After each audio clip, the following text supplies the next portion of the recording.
A new start, a fresh start, a new cabinet. Talk us through some of the dynamics of it.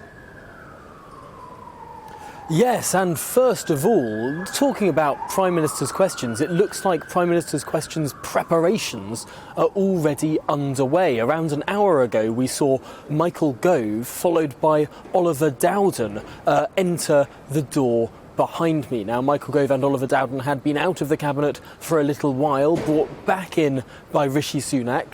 Clearly, they will be talking over potentially what is going to be a pretty defining moment at midday today. Rishi Sunak's first Prime Minister's questions, no doubt with some pretty tough forensic questioning, as people like to describe it, from Sir Keir Starmer.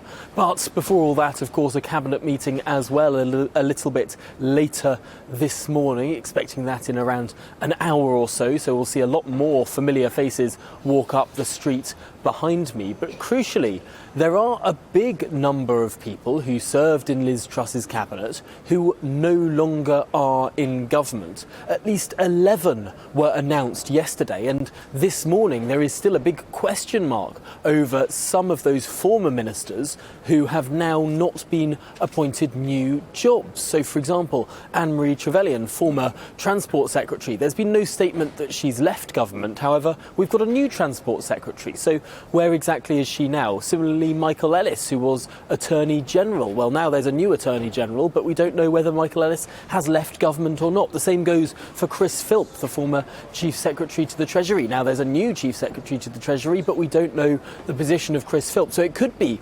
more than 11 sackings from Liz Truss's cabinet. It could be anywhere up to 15 or 16 sackings. So quite a big clear out of the people who were in government before. But crucially, some big names kept. And we were going through just some of them. Some allies of Boris Johnson, like James Cleverly, and indeed an ally of Liz Truss, her former Deputy Prime Minister Therese Coffey, there too. So this attempt at a unity cabinet, but let's not deny how big a clear out there was yesterday afternoon.